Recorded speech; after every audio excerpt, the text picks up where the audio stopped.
Like I said, I'm Fatima Bey The MindShifter. I am here every Monday at 7 p.m., even on most holidays. I'm here at 7 p.m. every Monday to help you shift your thinking for your own success. So, help you shift your thinking for a better future. I am an international mind shift coach. I am a podcast host.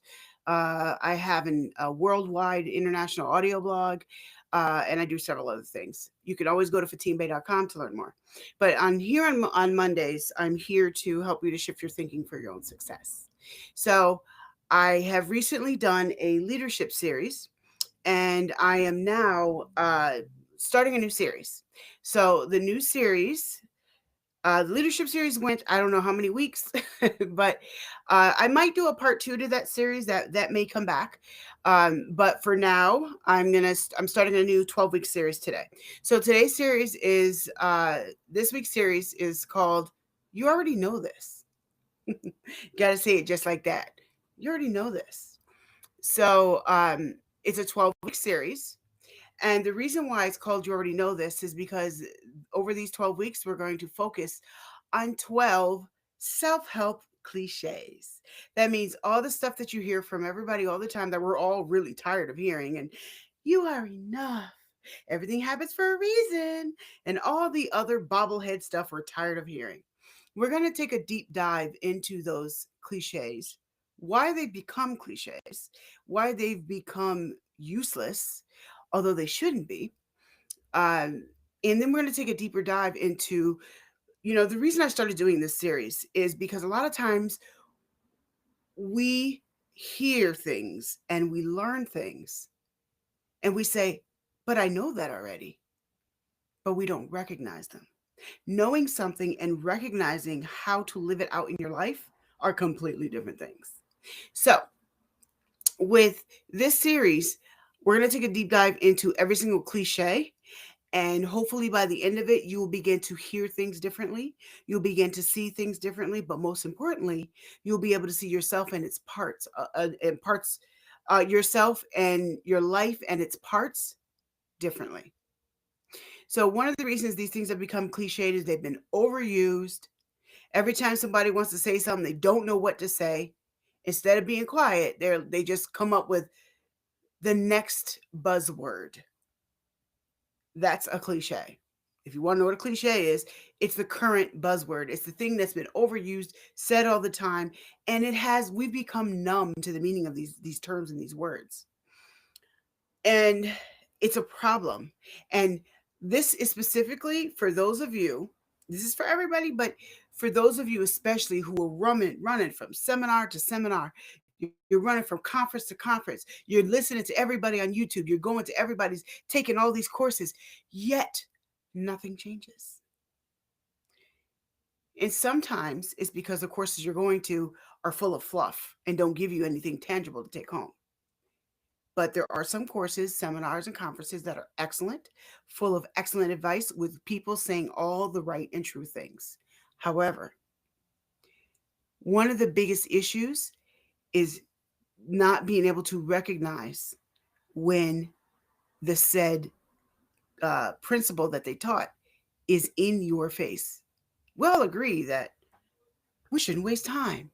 But then let's break down your day and see how much time you wasted. You see, you understand the concept. That doesn't mean you recognize it. And that's what I'm here to help you to break down and decipher in your own life because sometimes we can be blind to it. And by the way, I'm not teaching you anything that I haven't had to learn myself. I myself, the teacher of wisdom, who's always all my life giving people advice, always coming to me for advice, and I'm always talking about these different big philosophical things, right? And sometimes I've made a teaching, even during this series, and had to go back and go, oh, I'm not really fully applying that. And sometimes I'm applying it partially, but not in this area of my life. So even I have had to go back and say, oh my God, I am teaching something that is true and right, but I'm not really completely applying it right here. And so I have to go back and look at myself. And by the way, and any of you who are coaches and teachers of any kind, you've done this too. And the reason why you've done it is because we're human. And as humans, we can't be objectives about ourselves. It's hard to be objective about ourselves. So it's hard to see what it's so easy to see in everybody else. That's why we need other people around us, or we need situations to point things out to us. And so if I'm talking about you in some of these, good. Take that as a way to work on it. Take that as a way, okay, now I can see. My hopes are to take the blinders off that are keeping you from accomplishing. It's like this. The keys to the kingdom are in your back pocket. They were in the last seminar you took. You just forgot it was there. So I'm going to help you do that. All right. So today we're going to start off with the series with you are enough. And I'm going to say every single one of them airheaded like that, because unfortunately, that is how it comes across most of the time. So, you are enough. We're all so tired of hearing that. The problem is the people that need to believe it most don't hear it at all. They hear it, but they don't believe it. And you saying it to me ain't going to make me believe it either. Saying you are enough, I'm going to follow my list and not get ahead of myself, because I like to do that. All right. So let's talk about you are enough. We see it on coffee mugs, we see it on Instagram bios, and we see it all the time. And most of the time when I see that, I do not take them seriously because of the fact that it's so overused and misused. I have to look past that to see if there's any substance there, and then I can take them seriously. So we hear it so often that it's just become like white noise. It's just become something that we constantly hear. And I know you're probably just as tired of hearing it as me. And if you're one of these people that uses this constantly, okay, fine. I want you to listen to today's message and rethink if you want to keep using it, or take a deeper dive into it when you use it or how you use it. So I'm here to plant thought seeds. So the problem is nobody ever really explains why this is actually true. You are enough is actually a true statement. I want to also say this. The reason why every single one of these became cliche is because, oh, by the way, sidebar, I forgot to put this in my notes, meant to say at the beginning. If you want to see the whole series and what I'm going to talk about each week, go to fatimabey.com/events. It is on my page. So all of them are there. When I'm going to talk about which cliche I'm talking about. But I want to also say every single one of these cliches, including this one, started off because it was true. Not a single cliche started off because it was just a nice thing to say. Its overuse and its misuse turned it into a useless cliche. So, that includes this one. So nobody really talks about, okay, why are you enough? Okay, you tell me I'm enough, but I have no reason to believe that just because you said those words to me. So what? So here's what people,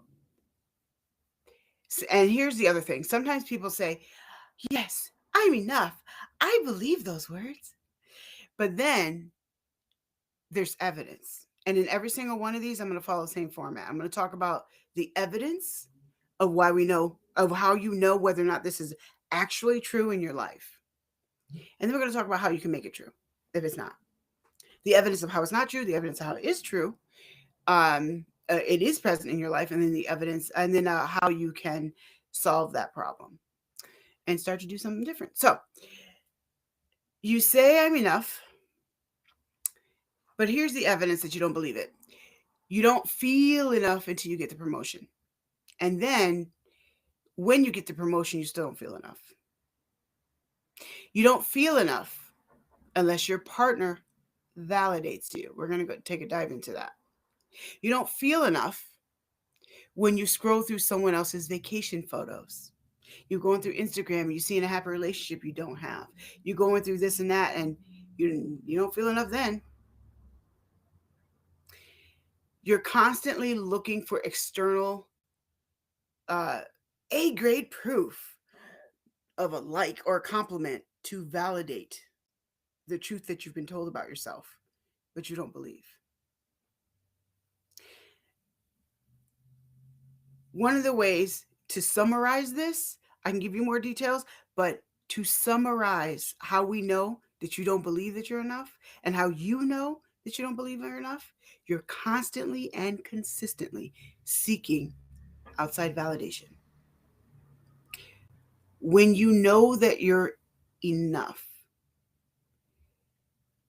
you don't need to seek other people's validation. Other people's validation are nice, but you don't constantly need it. Wanting it and needing it, two different things.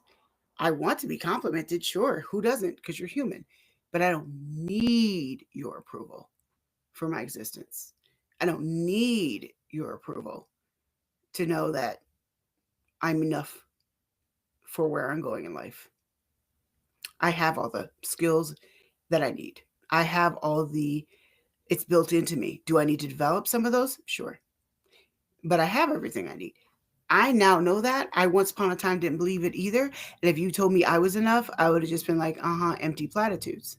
Just, yeah, okay. And I know that many people, when they hear that, feel exactly the same way I did. Matter of fact, I think most people do.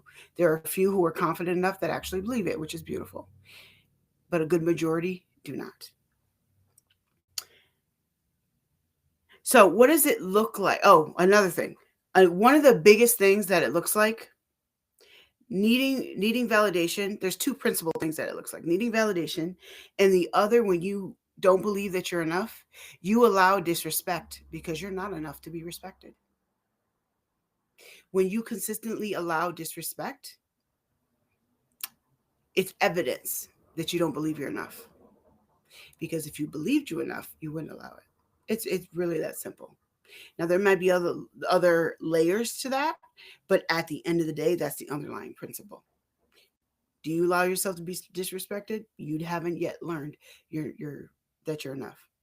The truth is, you're enough is very, very, it's too shallow. The way it's used is too shallow of a statement to get to the in-depth bottom line issue of self-worth, because that's what it boils down to. And so you don't solve a self-worth problem by telling someone you're worthy and walking away. It just doesn't work that way for humans. So what does it look like when you actually do believe it?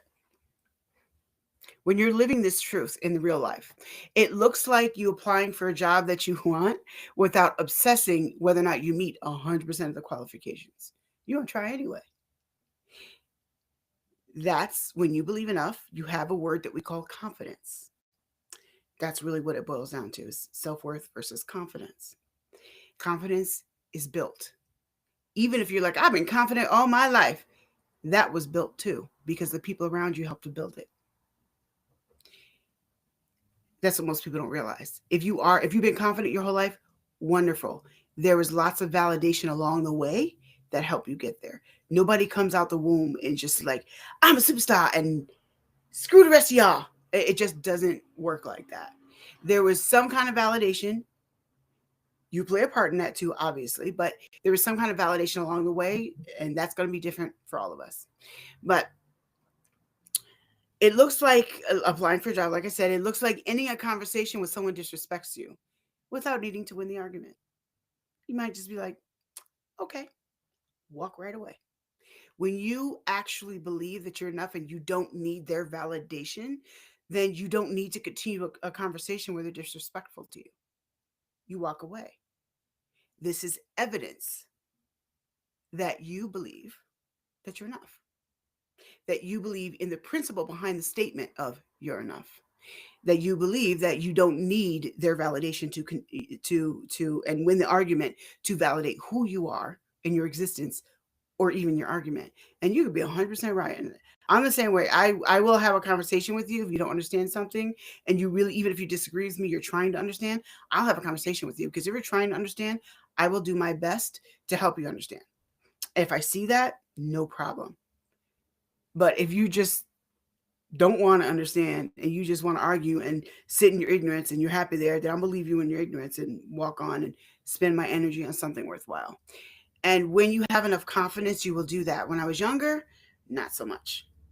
Not not so much when I was younger, because I didn't have the confidence to understand that it's wiser to not waste energy in a wasteful conversation.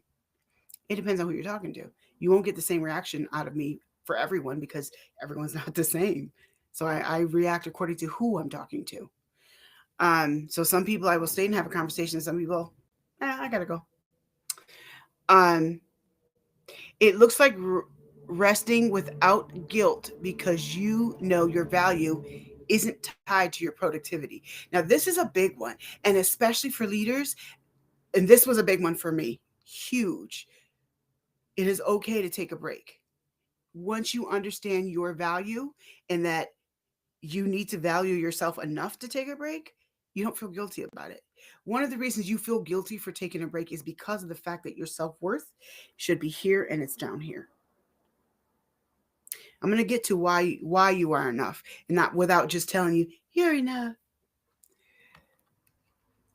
It's the quiet knowing that you believe that you're enough. In other words, that you believe in your self-worth. It is the quiet confidence to hear criticism about your work without letting it become a criticism of your soul.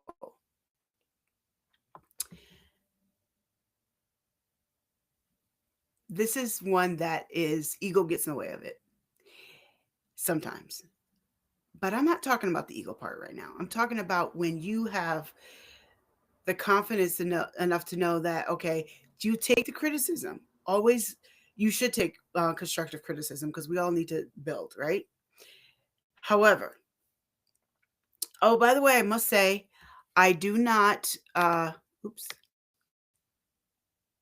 All right. As far as,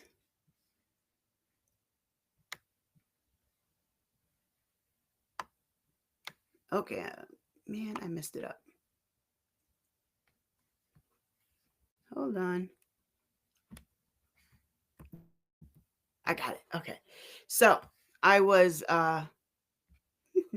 looking at, I was switching my windows here and trying to look at the chat. So I don't believe that I can see YouTube chat. So I apologize um, if I am uh, not responding. I will definitely go back through and see if there are any comments later on this live video. But so, oh, that's why. All right. So, um, right now, the only comments I can see is if you are actually in Riverside, which, by the way, in the future, I would suggest if you're on a computer, come to this through Riverside because you don't need to sign in. You literally can type whatever you want for your name.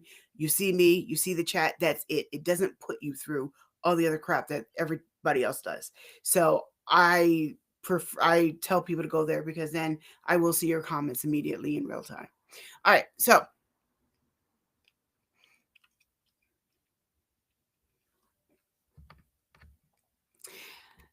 I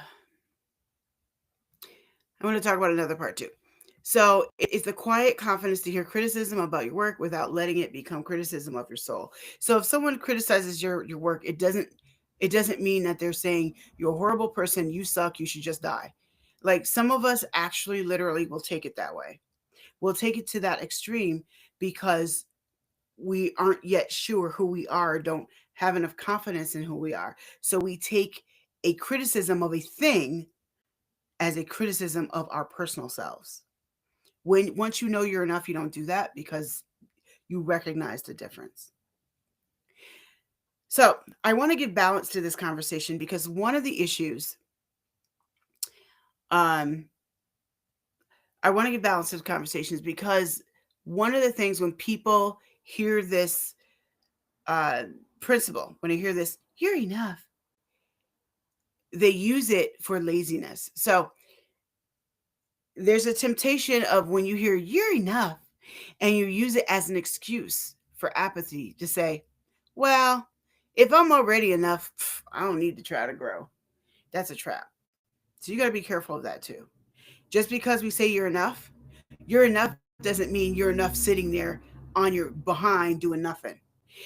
It means that the inner core of who you were built to be is enough to where you need to go. Those are very, very different things. So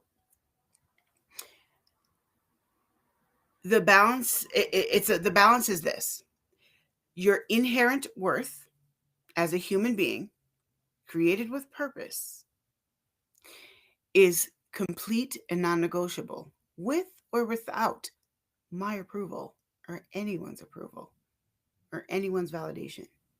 So when you're enough, that is actually what we're talking about. That's actually what the statement originally came from anyway.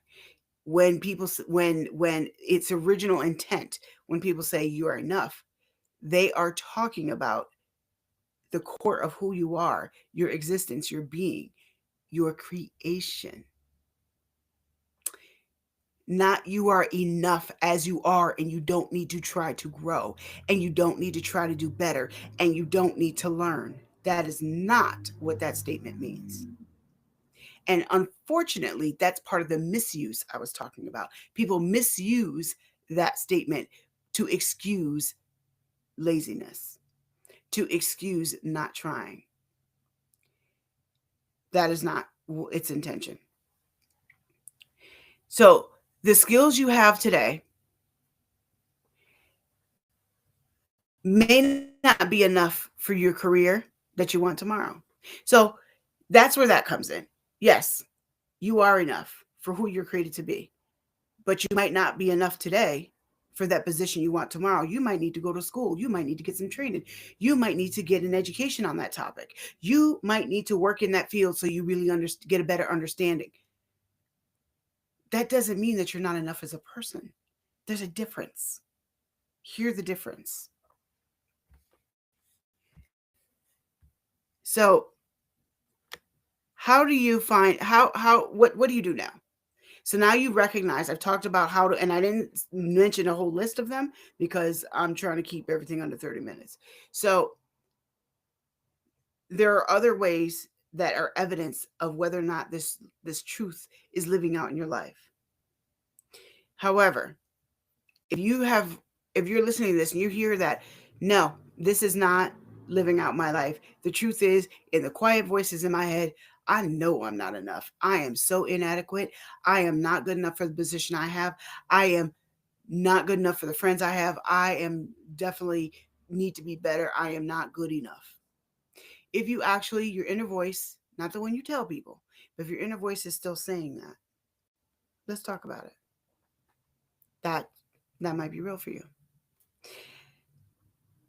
Like I said, telling you that you're enough isn't enough. And it's why it doesn't work. To practice this balance, here's your first step. I want you to separate your being from your doing. What is your being? Okay, let's go over that. Your being is the core of who you are. Who are you? I am sympathetic. I am fast. I am smart. I am beautiful. I am intelligent. I know how to break things down. I am very analytical. Whatever your thing is, skills and character. So, and I mean innate skills, not the skills you went to school for. Let me clarify that. Innate skills, the ones that you were born with, your gifts and talents. Okay. And your characteristics. So, if you are kind, if you are giving, you're loving, you're supportive, whatever those things are for you, that's your being. You're doing. Well, my doing. I go to work, I buy food for my kids, I cook, I take care of my girlfriend, whatever it is for you. Those are your actions, your action items. Um, I'm a good doctor. Those are your action items. You might be a good doctor because of your character, but those are your action items. So, what I want you to do is get a piece of paper. On the left side, write, I am enough. On the right side, write the things that you want to get better at. So, this is a list for you. And as you do this, a lot of things are going to get stirred up within you. If you take this seriously, you sit down and write this list. And the things that you want to get better at doesn't make you inadequate. It just means that I could be better at that. Okay. Nothing wrong with that. We could all be better at something. I've gotten better at my podcast. I've gotten better at writing. I've gotten better at doing these lives. It doesn't mean that I have arrived. I'm definitely not arrived. I will be better in all of those things a year from now because I constantly seek growth. And so there's nothing wrong with that. If you want to seek growth, you will write that right side. And what are the things that I could be better at? Look at that paper and you'll see that both things are true at the same time. That means that you can be yourself and imperfect. You're not perfect. No, you're not. One of the reasons why you don't think you're enough is because you keep holding yourself up to a standard that isn't real. You keep thinking, I have to be this idea of a person. Perfect is one word that we can use for it, but it's an idea. I need to be like this person. Well, this is the standard. I have to be like that. You need to be yourself and you need to grow, and that is it. You don't need to be like me. You don't need to be like the person down the street. You don't need to be like your auntie. You need to be who you were created to be. And the reason you think you're not enough is because somewhere in life, that negative thought was reinforced. And sometimes those thoughts didn't come from other people. They were internal, but reinforcement somewhere said, yeah, you're not adequate. And here's what I want you to understand. You were made with a purpose. You are enough because you were built by design. When God created you, He had something in mind and He built you for it. If I want you to sweep the floor, what am I going to do? I'm going to give you a broom. I'm not going to say sweep the floor and stare at you. And God didn't do that when He created each and every one of us either. When He created you, He gave you every single skill, brain cell that you need to accomplish what you were called to do. Not what I was called to do, but what you were called to do. And that is why you're enough. Your innate skills, abilities, even the way you naturally think is enough for what you were called to do. Seek that out. Look for that answer, and you will find out why you're enough. So the next time you hear the empty platitude said in the empty platitude way, you're enough, I want you to go, I am. And then I want you to recite the list of why you're enough. Well, thank you all for coming and listening. And I'm hoping that this helps someone in the future. And this is something that you probably should go back and rewatch again, especially the second half, because you're going to hear it differently if you do. Thank you for coming. And like I said, go to fatimabey.com, go to my events page, and you will see a list of all the topics that I'm talking about over the next 12 weeks for this series. Then I'll likely start a new series, which I'll announce probably a couple weeks before this one ends. So once again, thank you. And check out my audio blog because I do think that many of you will be very encouraged, especially one called Fighting the Battles We Can't See. Look for that one in particular. And by the way, my blog is written and audio, so you don't have to read at all. You can just literally go to the page and click on it and sit there, and it's 7 minutes. So you can listen to it on your way to your car, in your shower, whatever. But I do the blog to help build you. This is one way of building you in a coaching style, but that is a very different style. Um, I I really do want you to listen to it, not because I just want you to follow me, but because I think you'll gain something from it. All right. Thank you very much. And I hope to see you guys next week.